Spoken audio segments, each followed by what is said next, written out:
Salam Syasmerta. Titik temunya sastra. Oke, halo warga Syasmerta. Kita kembali lagi dalam formasi penuh ya, full ya. Yes. Ada siapa saja di sini? Ada Tiwi. Ada Ana. Yes, lengkap lagi finally setelah dari awal ya. Yes. Setelah gerhana bulan kan? Gerhana matahari. Emang harus ada gerhana dulu baru kita bisa nyatu lagi gitu ya semua ya. Aduh. Oke. Berkumpulnya kita kali ini, Allah gue ilmiah banget. Oke. Kali ini kita mau membahas sebuah film yang sebenarnya juga berhubungan dengan sejarah, terutama dengan sejarah Indonesia, dan terutama lagi nih berhubungan dengan sejarah sastra Indonesia. Kalau yang dari sastra Indonesia tuh pasti pada paham film apa yang lagi trending. Buya Hamka. Iya. Kalau yang dari bagian sastra, kalau nggak tahu nih cerita tentang Buya, wah, harus kudu rekomen nonton deh, di situ baru mungkin kalian mau baca karya-karyanya Buya dan segala macamnya. Oke. Sebelum kita bahas ke situ, ada tanggapan dulu? Mungkin yang sering kita nonton sebelum-sebelumnya tuh tentang karyanya Buya Hamka ya Mbak Icom ya. Baik itu tenggelamnya kapal Panderwick, di bawah lindungan Ka'bah. Tapi kalau yang ini malah tentang Buya Hamka, bukan lagi tentang karyanya, tetapi tentang sosok Buya Hamka tuh sebenarnya seperti apa. Nulisnya ya. Iya, benar sekali. Yang bukan hanya sebagai penulis karya sastra, tapi juga merupakan sejarawan, bahkan penulis tasawuf gitu bisa dibilang. Oke, Dewi mungkin ada tambahan? Ya, yang kayak kalian bilang deh, kayaknya memang wajib untuk kita bahas ya sosok Buya Hamka ini. Apalagi sekarang memang yang kayak Mbak Iko bilang tadi, Mbak Icom. Guys, sorry guys. Udah lama gak rekaman guys. Mbak Iko, Ana, padahal An. Oh iya ya, ya Allah An. Itu tadi nanti gimana tuh An? Gak apa-apa, sekalian aja diginiin, lebih ngalir kan. Sorry. Harusnya tuh dia sedia kertas ditulis nama tuh di situ tuh biar nggak lupa. Gue lupa sorry.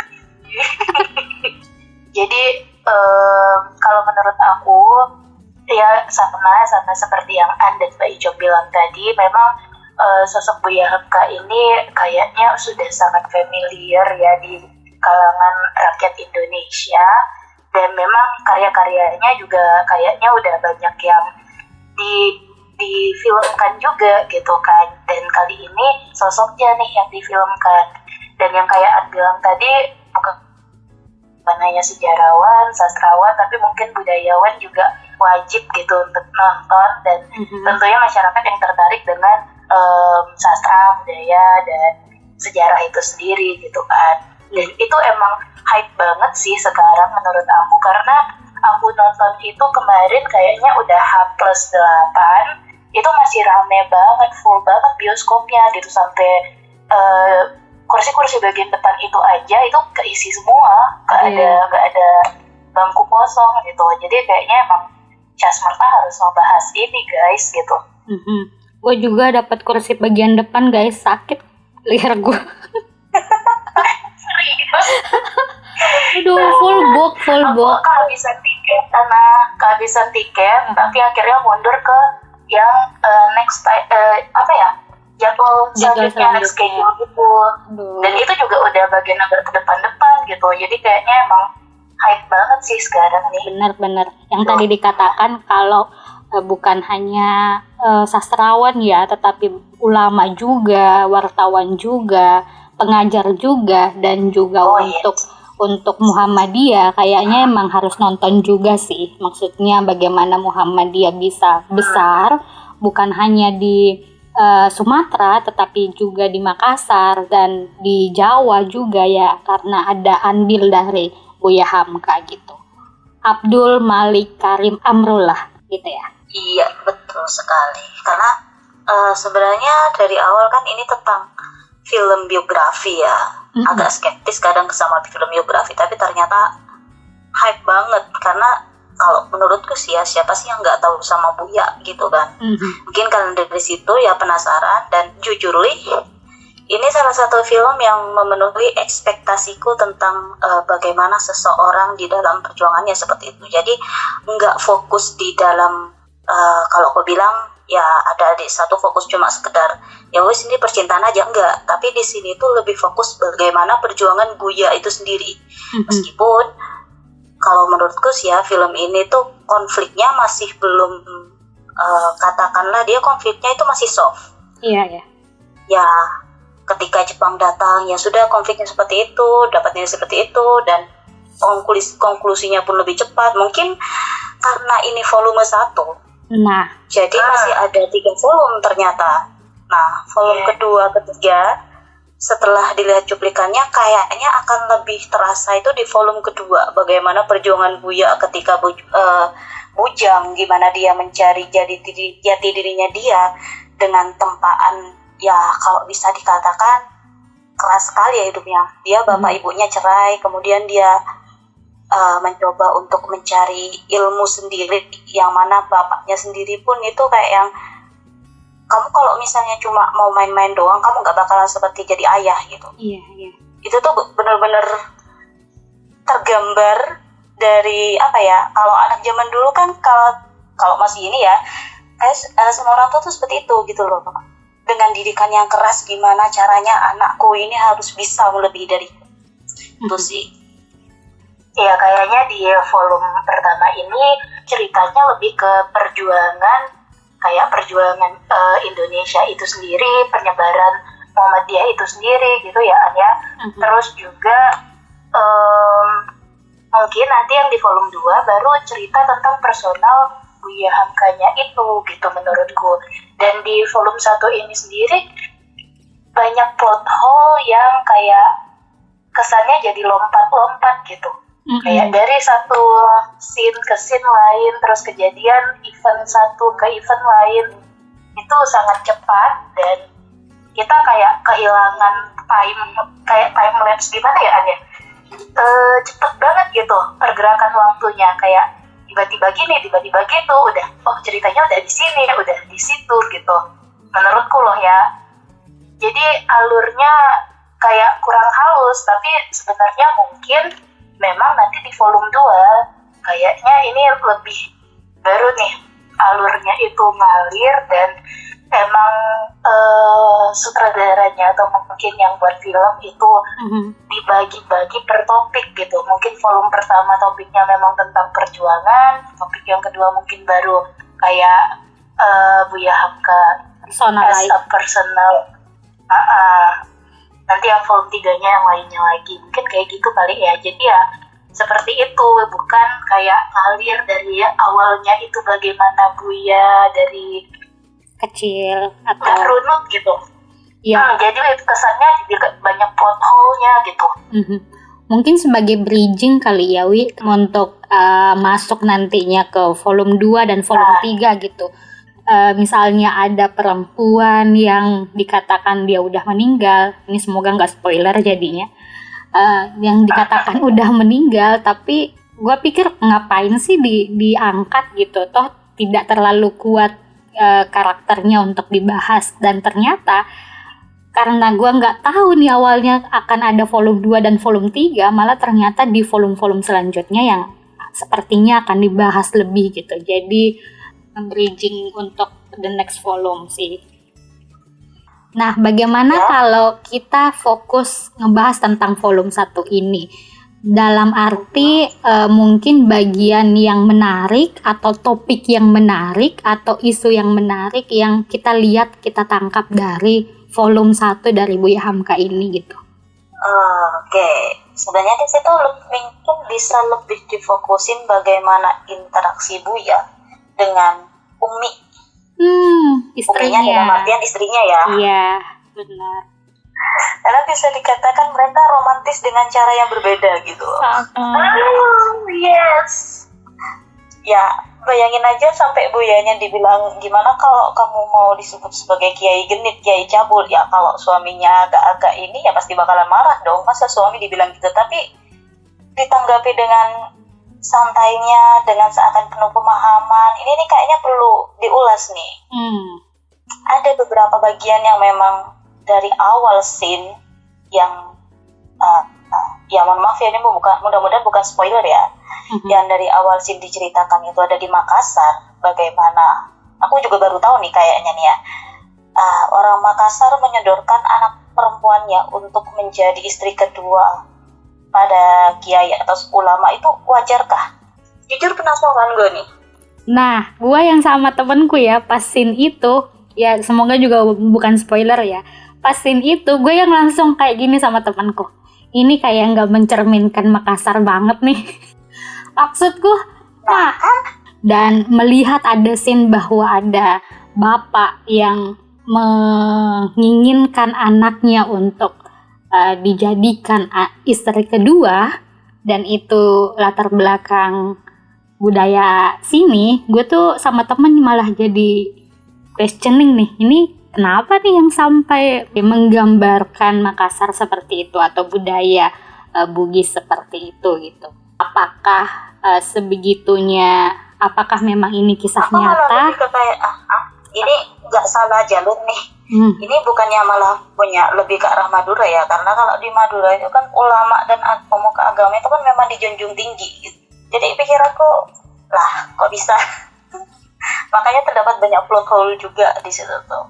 Tapi memang cerita-cerita dimulai dari bagaimana Buya Hamka mencoba membangun karirnya dari Makassar, yang itu dia juga sudah sama istrinya, itu udah mulai kelihatan tuh gimana cara istrinya mendampingi Buya waktu di Makassar, sampai kemudian ada tawaran ketika memegang majalah pedoman masyarakat di Medan dan didiskusikan. Nah itu romantis dengan caranya di saat itu loh ya, di saat itu, di masa itu, bukan di masa sekarang. Kalau misalnya masa sekarang ya sepertinya memang sudah banyak kewajiban, ya kita harus saling berbagi, kan namanya suami istri. Tapi ketika di masa itu kayaknya masih sedikit orang yang beranggapan bahwa apa-apa itu harus dibagi dengan istri.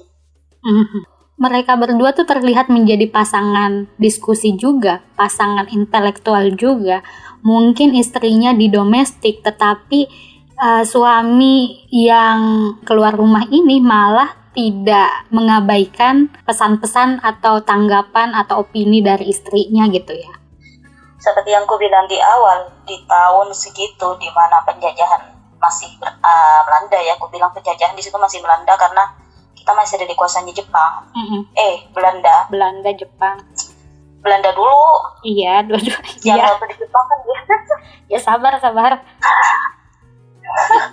Jadi emang kayak dari awal tuh emes banget gimana caranya Buya meminta pendapat, apalagi ketika mereka pindah dari Makassar ke Medan. Buyanya di Medan, istrinya di Padang Panjang. Kemudian ada sesuatu ya, aku harus berkabar ke istri, aku begini begitu, dan ketika anak mereka meninggal pun istri nggak serta-merta kamu tidak bertanggung jawab, kamu begini begitu, enggak, tapi istri tetap mendukung, memaklumi, dan ya suaminya juga enggak, kalau bisa aku bilang dia tetap ingat jalurnya, aku harus di mana, posisiku di mana gitu loh. Ada timbul riak-riak feminis ternyata di situ, dan juga pemikiran yang modern sebenarnya di situ yang ada di Buyanya. Dan pemikiran itu kalau boleh ku bilang di zaman itu, di waktu penjajahan itu amat sangat jarang dipunyai. Karena yang ku tahu di dalam sejarah sastra pun karyanya Buya juga yang dari tenggelamnya, kemudian ini yang dimana di tahun itu masih dalam pengaruh Belanda ya. Di salah satu di sejarah sastra itu ada dibahas memang tentang pemikiran-pemikiran Buya yang lebih ke arah modern. Dia mencoba untuk memasukkan pemikiran-pemikirannya dalam cerita itu, tetapi bagaimana pemikiran modernnya ini diterima oleh masyarakat. Itu yang bikin wah gitu loh. Jadi nggak cuma tentang ya bagaimana suami istri, ya sudah kamu tunduk padaku, ini zaman patriarki masih, kamu harus apa-apa ya sama aku kok ya. Kalau katanya salah satu artis itu, wes kamu diam aja, kamu di situ manut apa kataku gitu. Tapi ujung-ujungnya dia malah selingkuh, agak-agak ya. Tolong, aduh. Dengan nama oke, tidak usah disebutkan. Tidak usah disebutkan. Tapi Buya ini bahkan punya caranya sendiri gitu loh. Aku tidak perlu berbanyak kata dengan bagaimanapun ya. Cukup kamu tahu dengan seperti apa tindakanku yang seperti ini. Aku punya masalah ku utarakan. Aku punya pendapat yang ku utarakan. Meskipun kalau boleh aku bilang plot holes ya, ketika Jepang bernegosiasi dengan Buya tentang ya wis, Buya mengambil keputusan atas dirinya sendiri, yang mana pada akhirnya itu menjadi bumerang buat Buya. Kupikir ya, aku nggak tahu apakah ini ada hubungannya atau tidak, karena tidak ada diskusi dengan istrinya, maka itu yang semacam ada akibat begitu. Tapi mungkin ada plot hole atau gimana lah di situ, aku nggak paham. Iya, mungkin itu lagi, apakah ini akan menjadi bridging untuk volume selanjutnya gitu ya. Dan talking about patriarchal system, tadi Mbak Icom sebutkan itu gitu. Nah, setting tempatnya kan Sumatera ya. Bagaimana kalau kita merelasikannya dengan budaya Sumatera, matriarki? Tiwi sebagai orang yang stay di sana dan lebih tahu tentang budaya sana, itu apakah memang sebagai budaya yang memegang atau mempercayai matriarkal sistem ini, apakah memang dalam pembagian peran dan posisi sebagai pasangan dalam ranah domestik itu emang seperti itu atau gimana sih? Oke guys, kalau mungkin sebelum kesanaan mau tanya dulu dong, menurut kalian mereka ini juga, Buya dan Umi ini mencerminkan relasi secara Islami juga nggak sih guys? Misalnya dalam ajaran Islam, perannya laki-laki seperti itu, perannya perempuan seperti itu, dalam rumah tangga seperti itu, begitu. Bagaimana menurut kalian? Mungkin sebelumnya aku mau kesini dulu gitu ya. Gimana Mbak Icom? Sebenarnya kalau mau dikaitkan dengan Islami agak berat ya, karena kita memang harus mendalami ilmu ya. Katakanlah ketika Buya mau mendalami tasawuf, dia harus mendapatkan orang yang benar, yaitu ayahnya. Nah, kalau kita mau berbicara tentang ini, kita pun juga harus mendalami dulu. Atau mendatangkan. Apa peran istri. Nah, itu maksudnya kita juga harus paham dulu dalam hal Islami, peran suami dan istri itu seperti apa. Karena ada yang sempat mengatakan peran istri itu sama suami itu emang porsinya sebenarnya sama.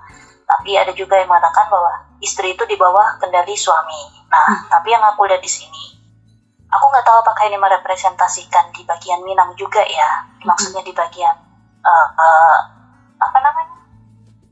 kode-kode budaya yang ada di bagian Sumatera. Tapi kalau misalnya mau dikatakan lewat Islami, mungkin ya. Karena bagaimana cara suami memeratukan istrinya, dia menganggap sebagai suami adalah bajunya, sedangkan tubuhnya punya istri. Memang benar di situ bisa dikatakan terrepresentasi. Cuma aku tidak bisa berbicara lebih lanjut karena ya jujur itu butuh pemahaman agama yang lebih luas. Sedangkan diriku hanya sebatas untuk sholat 5 waktu saja ya, cukup di situ. Baik. Mungkin tambahan untuk menjawab itu. Sebagai mungkin kita bertiga belum begitu mendalaminya karena juga belum masuk ke ranah itu. Belum masuk ke ranah itu. Jadi yang tadi dikatakan Mbak Icom bahwa sebatas teori, pemahaman kita sebatas pembacaan kita, baik itu menjadikan pasangan sebagai hijab masing-masing. Dan menurutku itu yang dilakukan Siti Raham dengan Buya Hamka. Dan gue tuh sepanjang nonton ya, apa karena keseringan baca kisahnya Khadijah dengan Nabi Muhammad ya, ini kisah bagaimanapun Siti Hadijah, tetapi kalau sudah berhadapan dengan suaminya, dia tahu perannya, dia tahu posisinya. Dan bagaimana juga Nabi caranya untuk berkomunikasi dengan istrinya, bukan hanya sebagai istri yang hanya tahu segala hal tentang domestik, tetapi menjadi tempat perlindungan Nabi di saat ada sesuatu di luar sana. Jadi kembalinya ya ke Siti Hadijah dengan bahasa yang sangat sering kita dengar, yaitu selimuti aku, yang menurutku itu masih menjadi bahasa terromantis sih gitu. Oke. Berarti ada ke arah sana ya guys ya, walaupun kita kayaknya emang butuh pendalaman secara keilmuan ya dalam bidang ini gitu. Karena memang kalau misalnya mau menjawabnya bilang ya rasa-rasanya iya kan nggak mungkin juga rasa-rasanya gitu kan. Tapi kalau misalnya kita tadi sandingkan sama budaya Minangnya itu sendiri, jadi falsafah Minang itu ada yang adat basandi syara basandi kitabullah. Jadi gimana masyarakat Minang ini memang berpedoman pada kitab Al-Quran itu sendiri gitu, dan bagaimana dalam keseharian itu juga mengamalkan. Nah, untuk relasi rumah tangga menurut aku mungkin kalau mungkin bisa ya butuh pendalaman lagi kayak Mbak Ijom bilang, dan kayak Ak bilang tadi juga itu kayak menggambarkan sosok Khadijah dan Rasulullah, gimana relasinya kita kayak melihat atau kayak kebayang gitu ya Anya ketika nonton kisahnya si Buya dan Umi ini gitu. Dan gimana itu di Minangkabau, misalnya peran perempuan dan peran laki-lakinya itu juga mereka memang dalam berumah tangga itu peran kedua sosok perempuan dan sosok laki-laki itu sangat-sangat berangkulan gitu. Jadi kita ada yang namanya bundo kanduang di budaya Minang itu. Bagaimanapun laki-lakinya misalnya mau mengambil keputusan, mereka memang berdiskusi dengan bundo kanduang. Bundo kanduang di sini itu ya mungkin bisa kita lihat sebagai kayak perannya Umi di sini juga sangat-sangat menggambarkan sosok perempuan Minang itu sendiri. Jadi sosok ideal perempuan Minang itu memang dia itu bisa lembut, mereka di domestiknya itu bagaimana mereka melakukan peran-perannya sebagai seorang istri dan ibu, tapi mereka juga bisa kuat dengan mandiri nih, seperti ketika mereka harus berpisah gitu. Jadi penggambaran Umi di sini memang benar-benar seperti sosok perempuan Minang itu gitu, di beberapa aspek ya menurutku guys. Dan juga bagaimana perannya yang saling berdiskusi sama Buya itu sendiri memang itu juga benar-benar menggambarkan rumah tangga idealnya di Minang ini, karena ya tadi ada bundo kanduang, ada pula si kepala keluarga di sini, dan bagaimana mereka kalau mengambil keputusan itu memang didiskusikan terlebih dahulu gitu. Sebenarnya lebih ke ini sih ya, budaya Islam di bagian Melayu itu kan kuat. Iya, benar. Kalau bisa dibilang bangsa Melayu itu memang lebih dekat dengan budaya Islam dan Hindu daripada daerah-daerah lainnya. Iya. Nah, kalau mereka sudah memahami bagaimana Islam itu sendiri, kayaknya memang make sense kalau yang namanya interaksi antara Buya dengan istrinya itu menggambarkan apa yang ada di dalam dasar-dasar Islam gitu.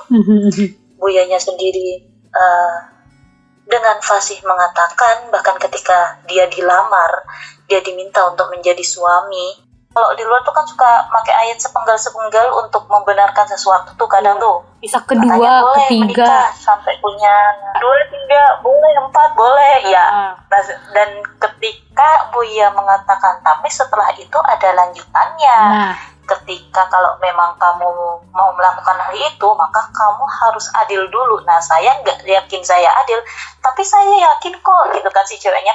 Saya sendiri tidak merasa yakin saya bisa, gitu loh. Bagaimana saya bisa melakukannya, gitu. Dan saya yakin juga perempuan itu kan nggak mungkin mau juga kalau misalnya mau dimadu, intinya gitu. Tapi dari situ aja udah kelihatan bagaimana pemikiran Islam itu sudah merasuki di dalam Buya sendiri. Memahaminya nggak setengah-setengah gitu ya Mbak Icom ya.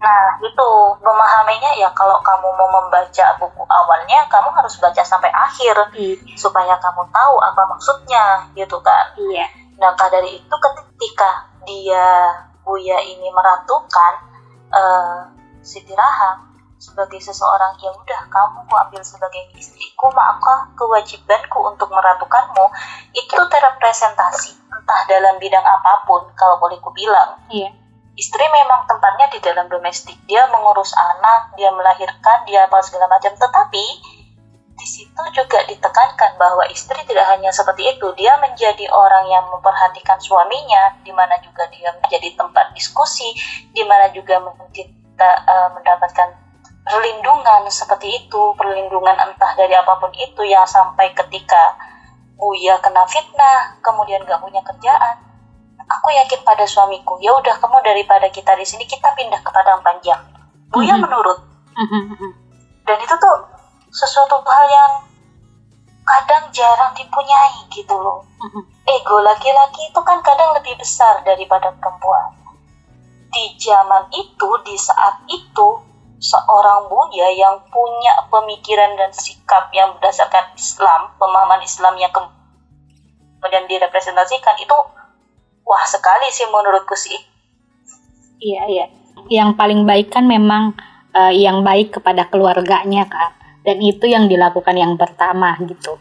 Betul, terutama juga ketika dia ada kasus dengan Jepang itu kan, dengan tegas istrinya, Buya mau ikut arah itu kah? Tapi kalau menurutku jangan, gitu loh. Dengan tegas istrinya begitu, gitu loh.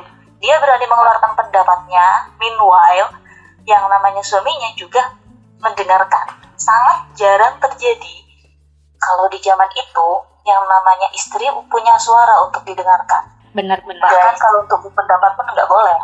Ya, pas banget nih bagian yang Mbak Icok bilang pada masa itu. Nah, ada satu pertanyaan tadi lagi, pertanyaan Mbak Icok, apakah memang pada masa itu di zaman yang patriarkal banget, berhubungan sama budaya Minang itu sendiri, bagaimana sih peran perempuannya gitu? Apakah memang seperti ini gitu kan? Dan yes, justru pada zaman dahulu itu cikal bakalnya mereka itu matrilineal juga. Zaman dulu itu justru karena laki-lakinya pergi berperang, laki-lakinya merantau, laki-lakinya keluar rumah, jadi yang ada di dalam rumah itu kan si perempuannya gitu. Jadi si sosok si ibu ini. Dan ketika para laki-laki ini tidak ada di rumah itu sendiri, siapa yang mengambil keputusan? Jadinya ke ibu, di kandung ini gitu. Dan kenapa juga matrilineal itu? Karena memang ya para laki-laki itu kan keluar, dan jika mereka misalnya gugur atau gimana gitu kan, makanya tetap terjaga rumah tangga, rumah itu, dan segala harta pusaka, segala yang adat istiadat semuanya itu tuh yang memelihara adalah sosok perempuan ini sendiri gitu. Jadi pada zaman itu memang meskipun di mana-mana itu sosok patriarkal, istrinya itu tidak didengar, justru di budaya ini pada zaman dahulu itu sudah seperti itu, sudah saling berdiskusi, sudah bahkan bisa mengambil keputusan gitu ketika para laki-laki tidak di rumah itu gitu. Jadi dan menurut aku memang kalau misalnya dikaitkan dengan budaya Minang sangat berkaitan. Tapi di film ini sendiri ada kok beberapa titik di mana tidak semuanya didiskusikan gitu, kayak kenapa Buya tidak bilang gitu misalnya. Ada kok poin-poin atau titik-titik di mana Umi itu mempertanyakan atau membaca diam-diam surat gitu kan. Ada pula yang seperti itu gitu. Jadi mungkin ya tetap ada yang tidak semuanya harus diketahui oleh perempuan gitu, atau istri atau orang rumah atau ya sosok perempuan yang didomestikasi gitu kan guys. Dan itu kan ditampilkan juga di film ini gitu. Iya. Yang tadi yang kamu katakan tentang budaya Minang dengan matrilinealnya gitu kan. Tapi ada poin bahwa di saat laki-lakinya nggak ada, perempuan yang mengambil alih. Nah, bagaimana menurut kamu atau Mbak Icom juga tentang sekarang ini yang memandang bahwa matrilineal atau matriarkal sistem itu dijadikan atau menganggap bahwa perempuan jadinya harus lebih dominan nih dibanding dengan laki-laki gitu. What do you guys think about that? Ini rodo apot saja nih. Apa tuh? Agak berat ini. Karena kalau kita mau membangun kode-kode patriarki yang ada di zaman itu tuh sebenarnya mungkin ini sih kembali kepada individualnya. Karena yang di sini dibahas individualnya adalah Buya. Nah, kita juga sebenarnya nggak bisa mengeneralisir kalau misalnya orang-orang yang berperan di situ akan seperti Buya. Seperti itu.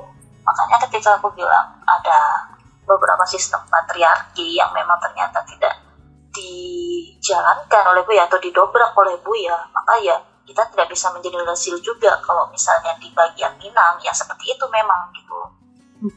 Aku bilang agak berat sih sebenarnya, ini salah-salah kalau kita kepleset nih bilangnya nih mengeneralisasi nih. Yes, this is why aku ngomong pribadi hati-hati guys. Nggak apa-apa. Ini kan opini kita Mbak Ijo. Ya. Opini aja. Kalau yang gerakan feminis pinginnya dia yang dominan, is it really a core of feminism? Perempuan lebih dominan, inti dari feminis itu kan bukan itu guys. Dan itu juga menurut aku di budaya Minang itu perempuan bukan mau mendominasi atau seperti apa, tapi pada masa itu memang kondisinya seperti itu gitu. Jadi bagaimana kondisi rumah di Minangkabau itu memang banyak laki-lakinya ya, entah itu pergi berperang, entah itu merantau, entah itu tidak bisa stay di rumah gitu. Jadi mengapa itu diambil alih oleh para perempuannya, dan bagaimana diskus dan para laki-lakinya juga tidak mengkerdilkan peran perempuannya gitu. Karena mereka bagaimana meratukan perempuannya, ada sosok gundukan dom di sana. Jadi itu tergambar di film Buya Hamka ini, bagaimana mereka mengambil keputusan itu didiskusikan dahulu gitu kan. Jadi menurut aku kalau misalnya sekarang para feminis yang mau mendominasi dengan berlandaskan matrilineal itu kayaknya kurang tepat. Karena matrilineal juga tidak seperti itu, tidak mendominasi perempuan, mendominasi laki-laki atau bagaimana gitu. Itu bukan, menurut aku ya, itu bukan matrilineal yang sebenarnya gitu. Sama hal ya dengan feminis yang banyak disalahpahami juga gitu. Benar. Jadi mungkin seperti itu An. Iya benar-benar. Jadi kayak dengan feminis juga bahwa jangan juga menyalahpahami bahwa feminis semuanya nggak gimana. Tetapi ya karena mungkin sekarang udah begitu banyak wave-nya ya. Bahasanya Tiwi tadi adalah the core-nya. Mungkin kita butuh kembali ke core-nya di mana. Bahkan dalam Islam pun banyak sosok-sosok feminis yang kalau kita tahu ya mereka tidak dikatakan kaum feminis karena terminologi itu datangnya dari barat gitu. Tapi kalau dari core-nya ya banyak juga gitu sosok yang bisa dikatakan seperti itu. Tapi kalau ke sekarang kan wave-nya sudah begitu banyak, sudah begitu meluas, yang diperjuangkan juga sepertinya sudah begitu meluas. Jadi ya sometimes kita butuh untuk meredefinisi sesuatu karena yang dikatakan bahwa matrilineal bukan berarti mendominasi, trying untuk menjadi dominant person, tetapi lebih paham peran dan posisi sepertinya ya sis ya. Sama halnya kayaknya kalau tadi yang kita pahami mungkin yang baru, kita juga tidak mendalami ya bagaimana hubungan atau peran suami istri di dalam Islam gitu kan. Jadi mungkin ya seperti sepemahaman kita yang baru sedangkal ini ya seperti itu gitu kan. Perannya perempuan dan laki-laki di matrilineal, di feminis, bagaimana egaliternya gitu. Iya, Gitu sih. saling respect. Nah, gimana nih untuk, apakah ada sesuatu lagi Mbak Icom? Kurasa kalau misalnya kita bahas dari segi inti semuanya sudah mencakup sih ya, dari bagaimana tentang interaksi semuanya sudah dibahas. Tapi memang sebenarnya yang aku tangkap pertama kali itu memang bukan ke arah sananya, tapi lebih kepada bagaimana perjuangan Buya dalam menegakkan Islam, bagaimana perjuangannya Buya mencoba untuk tetap berkarir tetapi dengan aturan-aturan Islam, seperti itu sebenarnya yang kuliah sih. Nah, ternyata ada tema yang memang lebih kuat lagi di situ, yaitu tentang bagaimana hubungan seorang suami istri yang seharusnya seperti itu. Iya. Mungkin juga hubungan suami istri yang seharusnya ini, yang topik yang kita bicarakan bisa jadi itu akan ada juga di volume selanjutnya gitu ya Anya, karena kita kan baru melihat yang volume pertama, dan volume pertama kayak yang kita bilang tadi itu sebenarnya lebih ke topik yang kayak Mbak Icom bilang tuh, perjuangan Buya itu sendiri, bagaimana tetap dengan keislamannya di era Belanda, era Jepang, bagaimana dia tetap memperjuangkan Islam gitu. Itu sih di volume 1 ini sebenarnya. Walaupun ada pembahasan yang seperti ini juga nih, bisa kita lihat dari sisi ini gitu kan. Dan gimana, mungkin sebelum mengakhiri juga aku mau bahas tentang romantisnya Buya dan Umi gitu kan. Kita awalnya tadi juga udah sempat bahas itu, kita akhiri juga dengan itu. Mungkin kayak ada beberapa titik yang emang itu sangat yang ketika aku paling suka, mungkin agak spoiler dikit nih di bagian yang sarungnya kan cuma satu, gimana caranya biar sholat bersama gitu loh. sajadah Itu tuh sejadah ya, bukan sarung ya. sajadah sih. Sorry. Emang short term memory enak ya. Iya dengan cara yang nggak marah-marah ya sis ya. Mungkin kalau ibu-ibu di budaya mana gitu akan wah marah-marah nih. Mungkin kalau aku jadi kusindir tuh, bukan ku ini itu. Jam. Terus bahasanya Oke. bahasanya Buya yang menempatkan karakter perempuan dalam prosanya, dalam karyanya. Sebenarnya apa yang hindari tenggelamnya kapal Van der Wijk AD itu sebenarnya udah menggambarkan Buya sih. Sebenarnya sih kalau kita agak lebih mau mendetail lagi. Gimana tuh Mbak Icom? Spoiler dong? Ya biarkan para warga Syasmerta menonton dulu kapal Van der Wijk seperti apa, di bawah lindungan Bapak seperti apa, atau malah mungkin mau membaca novelnya, silahkan. Nah mungkin dari situ bisa memahami pikiran-pikiran dari Buya seperti apa, dan akhirnya juga bisa mau semacam connecting the dots. Oh bagaimana Buya meratukan dan bagaimana karyanya, nah seperti itu. Jadi selalu ada relasi antara karya dengan pengarangnya gitu. Iya. Jadi warga Syasmerta silakan membaca atau menonton karyanya Buya Hamka, dan nantikan episode selanjutnya di Syasmerta apakah akan ada pembahasan tentang karyanya Buya Hamka. Ya mungkin juga nanti kita bisa lanjutkan kalau misalnya ada yang volume keduanya ya udah tayang gitu ya, kita bahas lagi guys gitu. Benar. Sambil menunggu volume 2 dan volume 3, apakah nanti di Syasmerta kita akan ngebahas tentang tenggelamnya kapal Van der Wijk dan juga tentang di bawah lindungan Ka'bah? Ya, di bawah lindungan Ka'bah. Dan kalau di tenggelamnya kapal Van der Wijk ada lagi hubungan tentang Makassar atau Sulawesi dengan Minang. Dan itu yang sering gue bahas dengan Tiwi, apa sih yang membuat Padahal jaraknya kayak dari sono ke sono gitu ya. jauh banget kan, tapi gue sama Tiwi tuh selalu ada sesuatu, lah kok ada yang kesamaan ya Wi? Waktu masih di Jogja tuh kok kamu menyebutkan ini dengan ini ya, sama loh di aku. Kayak gitu. Karena memang kalau itu mau ditelusuri lagi, itu ada kaitannya dengan semacam apa ya, persebarannya. Iya, benar. Kalau di karya sastra Melayu klasik, kalau kalian lihat tuh memang dari awal ketika bagaimana Melayu itu meraja di dalam Sumatera, nah ternyata itu juga berkaitan dengan Lagaligo.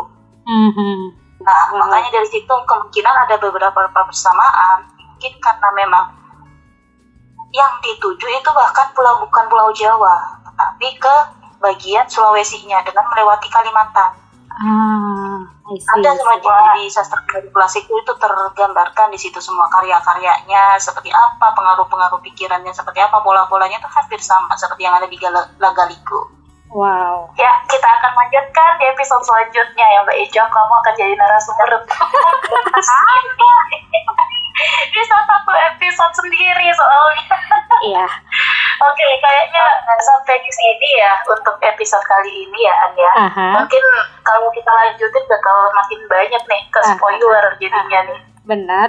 Jadi nantikan Mbak Icom sebagai narasumbernya. Oke. Panjang umur literasi. Panjang umur literasi. Panjang umur literasi. Bye. Bye-bye.